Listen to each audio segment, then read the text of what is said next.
विजय और हार जीवन का एक हिस्सा है जिसे समानता के साथ देखा जाना चाहिए। हाय फ्रेंड्स, आज के इस सत्र में हम डिस्कस करेंगे यूसेट यानी उत्तराखंड स्टेट एलिजिबिलिटी टेस्ट भर्ती परीक्षा 2017 के प्रश्न पत्र के संबंध में। आप जानते हैं इस वर्ष यूसेट के लिए आवेदन पत्र जारी हो चुके हैं और 7 जनवरी 2024 को उसकी परीक्षा होनी है। तो इस सत्र में हम 29 अक्टूबर 2017 को आयोजित की गई यूसेट के प्रथम प्रश्न पत्र से संबंधित 30 क्वेश्चन हल करेंगे। प्रथम प्रश्न पत्र में कुल 60 क्वेश्चन थे, जिसमें से इस भाग में हम 30 क्वेश्चन हल करेंगे और पार्ट 2 में अगले 30 क्वेश्चन हल करेंगे। तो आप सत्र को ध्यान से देखिए। यदि आप यूसेट की तैयारी कर रहे हैं तो यह सत्र आपके लिए अति महत्वपूर्ण होने वाला है। तो यूसेट का मतलब होता है उत्तराखंड स्टेट एलिजिबिलिटी टेस्ट। इसे कुमाऊं विश्वविद्यालय नैनीताल आयोजित करता है।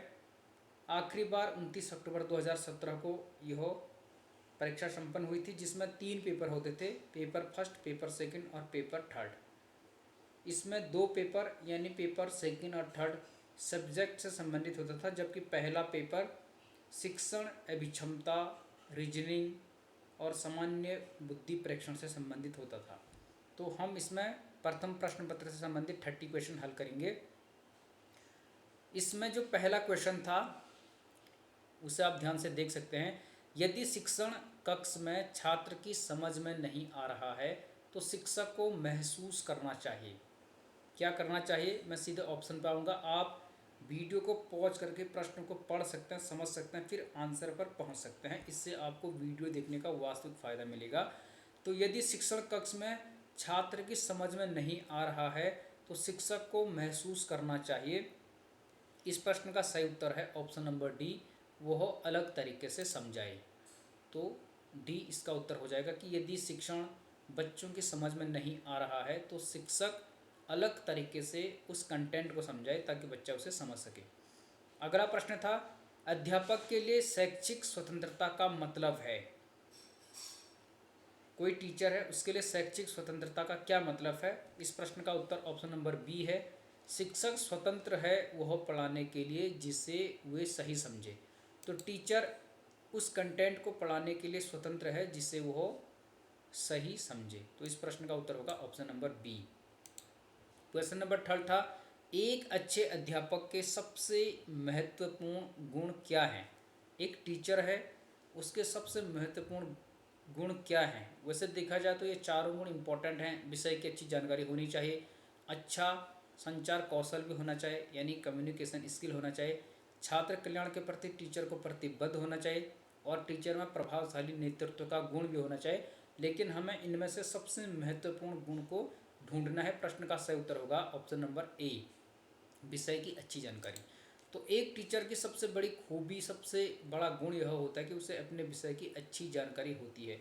जब विषय की अच्छी जानकारी होगी तो अन्य गुण भी टीचर में स्वाभाविक तौर पर आएंगे। अगला प्रश्न है क्वेश्चन नंबर 4, शिक्षा का मुख्य उद्देश्य क्या है, यानी शिक्षा का मुख्य मकसद क्या है। इस प्रश्न का जो सही उत्तर है वो है ऑप्शन नंबर बी, छात्रों को सोच एवं सीख वाला बनाना। तो शिक्षा का मुख्य मकसद है कि बच्चे शिक्षा लेकर सोचने की क्षमता विकसित कर सकें और सीखने के लिए प्रेरित हो सकें। जब कोई बच्चा सीख पाएगा, सोच पाएगा तो उसका चहुमुखी विकास होगा। तो यह शिक्षा का मुख्य उद्देश्य होता है। क्वेश्चन नंबर 5 था, श्रव्य दृश्य साधन सर्वाधिक प्रभावी होते हैं जब, यानी श्रव्य और दृश्य, ठीक है, जिसे हम सुन भी सकते, देख भी सकते, उसे कहते हैं श्रव्य और दृश्य साधन सर्वाधिक प्रभावी होते हैं जब। इसका सही उत्तर है ऑप्शन नंबर सी, ज्वलंत परिस्थिति को आभासी बनाकर अधिक संवेदनाएं जागृत हो जाती हैं। जो ज्वलंत परिस्थिति होती है उनको वर्चुअल तरीके से, आभासी तरीके से अधिक संवेदनाएं जागृत हो जाती हैं, यानी जो अधिक इमोशंस हैं, सेंस ऑफ ऑर्गन है, वो जागृत हो जाती हैं श्रव्य दृश्य साधन से। जैसे कोई बच्चा टीवी देखेगा तो उसे सुनेगा भी, देखेगा भी, तो उससे ज्वलंत परिस्थिति को वह बच्चा वर्चुअल तरीके से अधिक संवेदनात्मक रूप से, अधिक इमोशनली उससे समझ पाएगा, उसके प्रति जागृत हो पाएगा। इसका उत्तर ऑप्शन नंबर सी है। तो इसे आप समझ लीजिए। इस प्रकार के क्वेश्चन शिक्षण अभिरुचि के आएंगे। अगला प्रश्न था, पाठ योजना के परिचय में शिक्षक का उद्देश्य छात्रों से प्राप्त करना है। जब कोई टीचर पाठ योजना बनाता है, लेसन प्लान बनाता है, तो उसके इंट्रोडक्टरी पार्ट्स, यानी जो उसका इंट्रोडक्शन वाला पार्ट होता है, प्रस्तावना या परिचय वाला पार्ट होता है, उसका मकसद छात्रों से क्या प्राप्त करना होता है।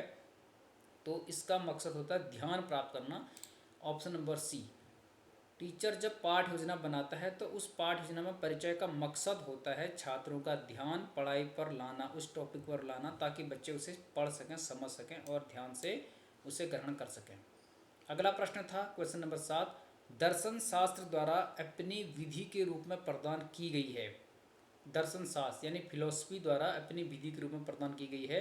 प्रश्न का सही उत्तर है ऑप्शन नंबर डी, ज्ञान मीमांसा। तो दर्शन शास्त्र द्वारा अपनी विधि के रूप में प्रदान की गई है ज्ञान मीमांसा को। तो इसका उत्तर है ऑप्शन नंबर डी। इसी प्रकार के प्रश्नों को आपको हल करना है। अगला प्रश्न इसमें था क्वेश्चन नंबर 8, अध्यापक, परामर्शदाता तथा अन्य पेशेवर उनके अपने प्रश्नों के उत्तर तथा विशेष रूप से स्थानीय समस्याओं के समाधान में मदद के लिए विशेष रूप से किए जाने वाले शोध को कहते हैं। जब कोई अध्यापक, परामर्शदाता या अन्य पेशेवर उनके अपने प्रश्न होते हैं, उत्तर होते हैं तथा विशेष रूप से स्थानीय जो समस्याएं होती हैं उनके समाधान में मदद के लिए विशेष रूप से जो शोध करते हैं उसे क्या कहते हैं। स्थानीय समस्याएं जैसे शिक्षा संबंधी समस्या या स्थानीय तौर पर विद्युत की समस्या, सड़क की समस्या या जल की समस्या, जो स्थानीय समस्याएं होती हैं उनके समाधान में मदद के लिए कौन सा शोध किया जाता है, इसे कहते हैं, ध्यान से आप देख लीजिए, क्रियात्मक शोध। ऑप्शन नंबर ए इसका उत्तर होगा, यानी एक्शन रिसर्च, क्रियात्मक शोध इसे कहा जाता है। क्रियात्मक शोध पर मैं ऑलरेडी 2 वीडियोस बना चुका हूं। यदि आपने वो वीडियोज नहीं देखे तो उनका लिंक इस वीडियो के डिस्क्रिप्शन बॉक्स में और कमेंट सेक्शन में पिन किया गया, आप उस पर क्लिक करके देख सकते हैं। तो क्रियात्मक शोध जिसे एक्शन रिसर्च कहते हैं, यहाँ से एक प्रश्न अवश्य आता है, तो आप उस टॉपिक को तैयार कर लीजिए, कई बार यहाँ से क्वेश्चन पूछा जाता है। अगला प्रश्न था, शोध के 2 मुख्य दृष्टिकोण हैं। जो रिसर्च होती है, अनुसंधान होता है, शोध होता है, उसके 2 मुख्य दृष्टिकोण क्या हैं। तो वो शोध गुणात्मक तथा मात्रात्मक होना चाहिए। ऑप्शन नंबर डी इसका उत्तर होगा, यानी उसमें क्वालिटी होनी चाहिए और क्वांटिटी भी होनी चाहिए। तो क्वालिटेटिव और क्वांटिटेटिव होना चाहिए, गुणात्मक तथा मात्रात्मक, ये शोध के 2 मुख्य दृष्टिकोण हैं। अगला प्रश्न था, प्रतिमान परिवर्तन जाना जाता है। प्रतिमान परिवर्तन को किस नाम से जाना जाता है, यहाँ पर ये पूछा गया था। इसका उत्तर है, ध्यान से आप देख लीजिए, प्रगतिशील परिवर्तन, ऑप्शन नंबर ए, प्रगतिशील परिवर्तन के नाम से भी जाना जाता है प्रतिमान परिवर्तन को। तो इस प्रकार के प्रश्न को आप समझना है, ध्यान से देख लीजिए। क्वेश्चन नंबर 11 था, निम्न में से कौन गैर संभाव्यता नमूना चयन चलाता है।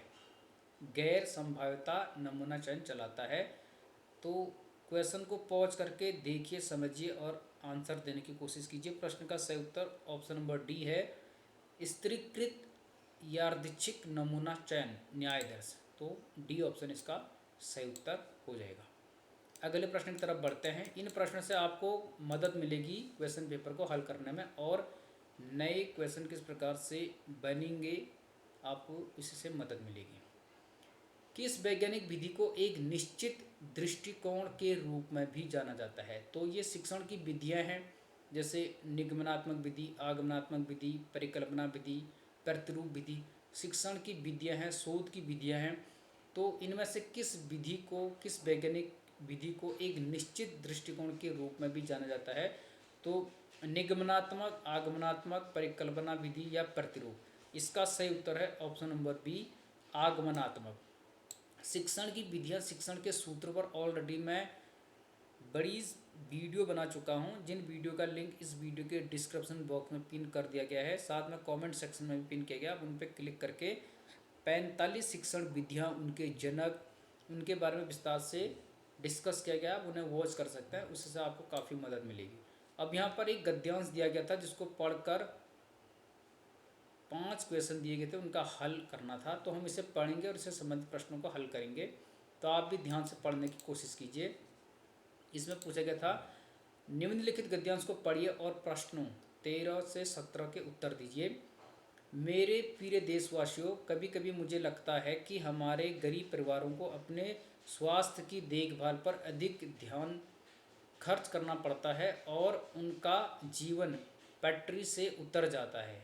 यह सत्य है कि जब किसी को बीमारी से बचाव पर कम खर्च करना होता है तो बीमारी के पश्चात पुनर्स्वास्थ्य प्राप्त करने में कहीं अधिक खर्च करना पड़ता है। हम क्यों नहीं इस प्रकार जीवन यापन करते कि हम कभी बीमार ही ना हों और परिवार पर आर्थिक बोझ भी ना पड़े। स्वच्छता बीमारियों से बचाव के शक्तिशाली साधनों में से एक है। स्वच्छता बनाए रखना गरीबों के लिए महान सेवा हो सकती है। और एक दूसरी बात जो मैं आपसे कहना चाहता हूँ वो है योग। कुछ लोग इसे योगा बोलते हैं। 21 जून योग के लिए अंतर्राष्ट्रीय दिवस है। लोग न केवल योग के प्रति आकर्षित हुए हैं बल्कि संपूर्ण विश्व का इसमें विश्वास बढ़ा है और पूरे विश्व ने इसे अपनाया है। हमारे पूर्वजों ने हमें यह अमूल्य उपहार दिया है जिसे हमने विश्व को दिया है। योग विश्व को जो तनावग्रस्त हैं एक संयोजित जीवन यापन की शक्ति प्रदान करता है। उपचार की अपेक्षा रोकथाम अधिक होती है। एक व्यक्ति जो नियमित योगाभ्यास करता है स्वस्थ रह सकता है, संतुलित रह सकता है, शक्तिशाली इच्छा शक्ति विकसित कर सकता है, सर्वाधिक आत्मविश्वास पैदा कर सकता है और प्रत्येक कार्य में केंद्रित हो सकता है। 21 जून को अंतर्राष्ट्रीय योग दिवस है। मात्र एक कार्यक्रम ही नहीं बल्कि राष्ट्रों को जोड़ने का साधन भी है। वसुधैव कुटुंबकम उपदेश बताता है कि हमारे पूर्वजों ने यही कल्पना की थी कि योग विश्व एकता के लिए एक उत्प्रेरक का कार्य करेगा, लेकिन योग की वास्तविक सार्थकता प्राप्त करने के लिए हमें योग का वास्तविक सारा और उसकी शक्ति का ज्ञान संपूर्ण विश्व को कराना आवश्यक है। प्रत्येक भारतीय के लिए विश्व का योग के प्रति सम्मोहन व आकर्षण एक गर्व की बात है। इस प्रकार की भावनाएं उत्पन्न हो जाती हैं जब हम अपने राष्ट्र की विस्तृतता देखते हैं। यह विस्तृतता बहुत से क्षेत्रों, समुदायों, भाषाओं, जातियों, परिधानों व रीति रिवाजों जैसी विविधताओं से परिपूर्ण होती है। यही विविधता आकर्षण बन जाती है। यदि यह विविधता के लिए ना होता तो हम अपने राष्ट्र के प्रति इतने गौरवान्वित ना हुए होते। अब इन प्रश्नों को हम यहाँ से हल करेंगे। इससे संबंधित 5 प्रश्न यहाँ पर दिए गए हैं। 13 नंबर का क्वेश्चन था, योग की वास्तविक सार्थकता होती है। तो योग की वास्तविक सार्थकता किससे होती है? ऊपर गद्यांश को पढ़कर हमने समझा कि स्वास्थ्य की देखभाल पर कम खर्च करके गरीबों की सहायता करने में या संतुलित जीवन यापन करने में, अंतर्राष्ट्रीय समुदायों से जुड़ने में या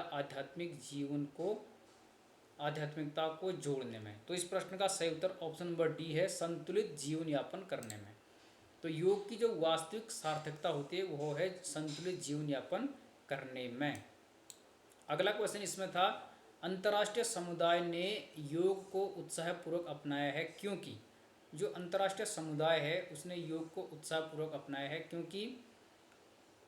यहाँ पर आप ध्यान से देख लीजिए, इसका उत्तर होगा ऑप्शन नंबर बी, उनका इसमें विश्वास अंतर्निहित होता है। तो अंतर्राष्ट्रीय समुदाय ने योग को उत्साहपूर्वक अपनाया है क्योंकि उनका इसमें विश्वास अंतर्निहित होता है। क्वेश्चन नंबर 15 था, इस गद्यांश में हमारे राष्ट्र की विस्तृतता परिलक्षित होती है। धरा के क्षेत्रफल द्वारा, जनसंख्या द्वारा, विविधता द्वारा या परंपराओं द्वारा।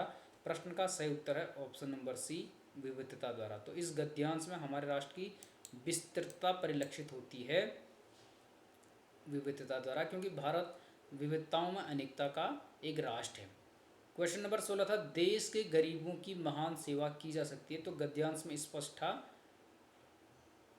स्वच्छता रखवाकर। तो इस प्रश्न का सही उत्तर होगा ऑप्शन नंबर बी। तो यदि हम गरीबों में स्वच्छता रखवाएंगे, स्वच्छता के लिए प्रेरित करेंगे, उनमें स्वच्छता के प्रति जागरूक करेंगे तो स्वच्छता रखवाकर गरीबों की महान सेवा की जा सकती है। ये गद्यांश से हमें मिला। अगला क्वेश्चन था योगाभ्यास के माध्यम से निम्नलिखित में से क्या नहीं प्राप्त किया जा सकता। तो इनमें से किसको योग द्वारा प्राप्त नहीं किया जा सकता है।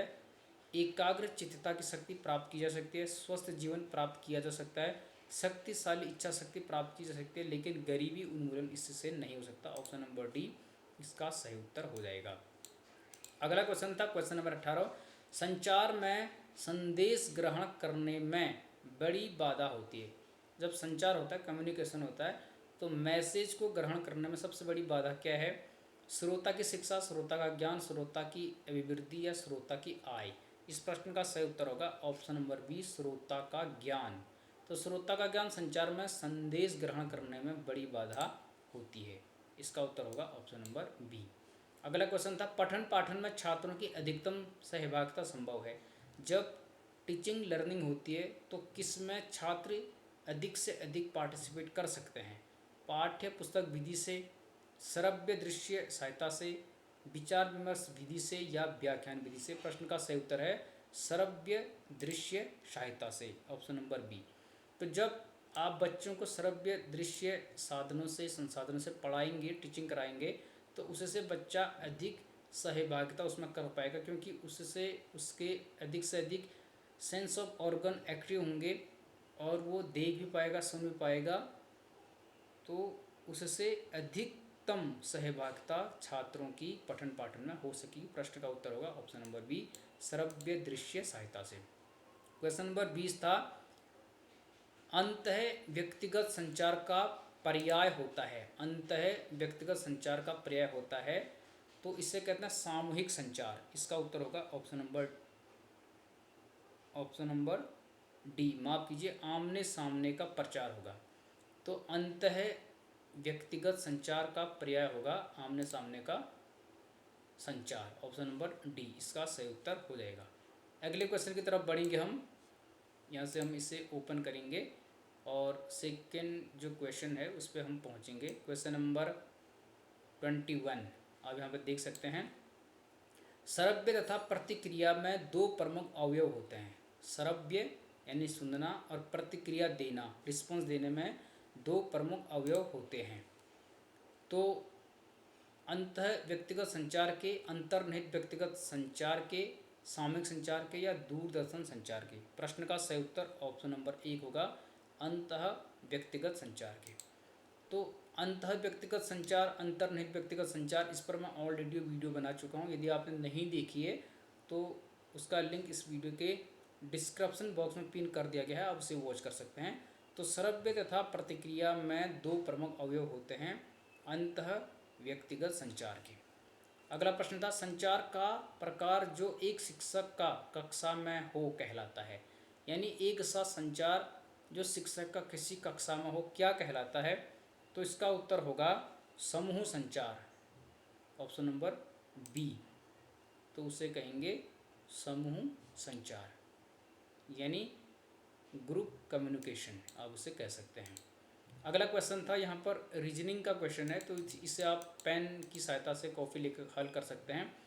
ए किसी काम को 18 दिन में पूरा करता है तथा बी उसी काम को ए द्वारा लिए समय के आधे में करता है। अगर वे दोनों एक साथ काम करते हैं तो काम का कौन सा हिस्सा एक दिन में पूरा कर लेंगे। तो इस प्रश्न का सही उत्तर है ऑप्शन नंबर ए, 1/6 दिन में पूरा कर लेंगे यदि वे दोनों एक साथ काम करते हैं। तो इसका उत्तर होगा 1/6।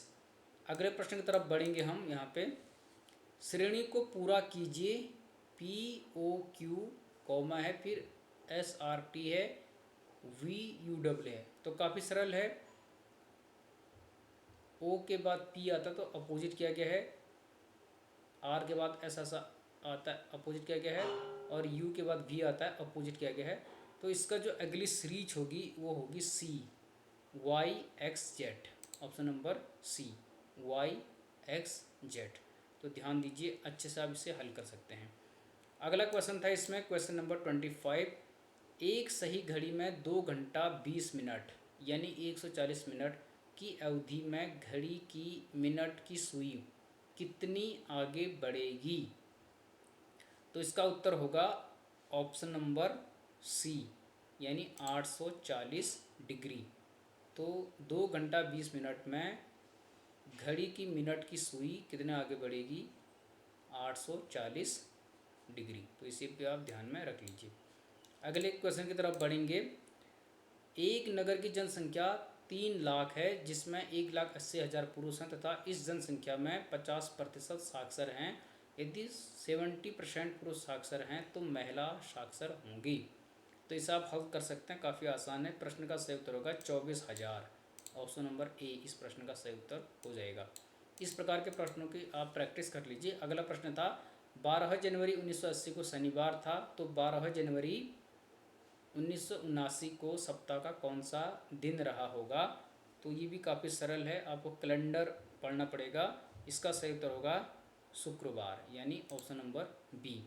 तो 12 जनवरी को होता है स्वामी विवेकानंद की जयंती, जिसे हम राष्ट्रीय युवा दिवस के रूप में मनाते हैं। तो 12 जनवरी 1980 को शनिवार था, तो 12 जनवरी 1979 को सप्ताह का कौन सा दिन होगा। उत्तर है शुक्रवार।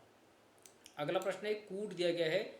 यदि एक निश्चित भाषा में एडवाइस का कूट ये दिया गया है यहाँ पे, तो उसी भाषा में एक्स्ट्रा का कूट कैसा होगा। बारीक से देखने पर, हल करने पर इसका जो उत्तर निकलता है ऑप्शन नंबर डी निकलता है। तो आप इसे हल कर लीजिए, यानी ये कोडिंग डिकोडिंग के प्रश्न हैं, तो आप इससे भी हल कर लीजिए।